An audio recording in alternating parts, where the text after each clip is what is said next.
we were quite close to Sheepskirt Library.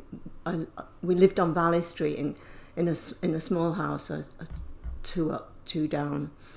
And my brothers and sisters remembered it, but I didn't and so my first introduction was when I went back to do the research for the Silverdale book for the 100th anniversary of the Silverdale Holiday Camp, which was started by doctors in Leeds who were very concerned about the poor health of working class children.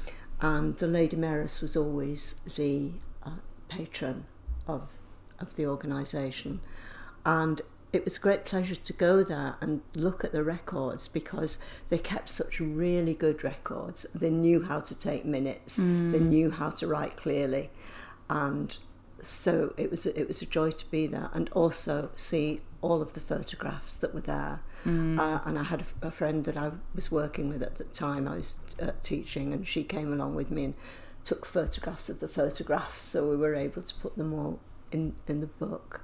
And you in 2004 wrote a centenary book to celebrate the holiday camp. Can you tell me a little bit about that?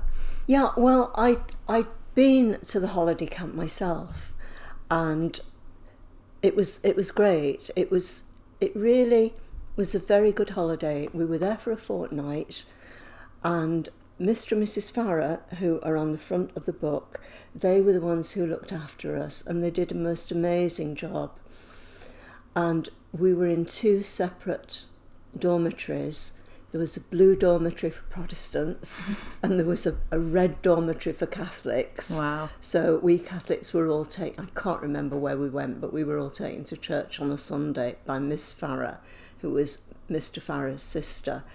And there were helpers there as well, and they were all just very kind.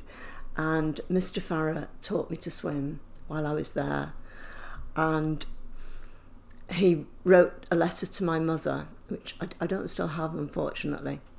And he says he taught me to swim as a thank you because I put on 3 pantomimes while I was there. So obviously I was already writing plays. Yeah. And it mentions in the book, sort of from the kind of historical perspective, that a lot of the girls had worked in pantomimes during the winter season, which was interesting because I had as well. My brother had taken me, first of all, for an interview or an audition to be a sunbeam. They were the ones with the fringes and the short hair. They all had to have matching haircuts.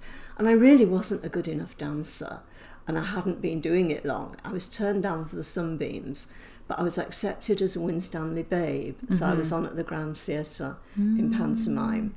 Wow. And that was quite a good experience as well, and we always had to be collected from the stage door. And my mother didn't come to collect us. I mean, by then my dad had died, and I think she had enough on. So it was always one of my brothers or my sister who would come. And I was always the last kid to be sat at the stage door waiting while one of them came to get me.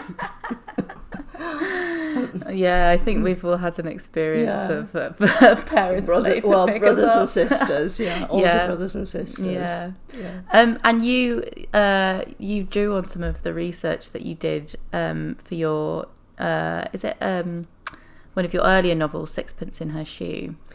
That was based on the research you did for the holiday camp, I think. It partly was, because they were coming, I was thinking about them round about the same time, but it was a slightly different starting point for Sixpence in Her Shoe, because I knew my godmother, but I hadn't seen her for a long time, and I saw my godmother, Evelyn, and she said that she was asked she came round the houses and collected money for the church on a Friday night. And on one of the Friday nights she was there, my mother had said, would she be my godmother and just take me to the church? And she expected someone else to go with her.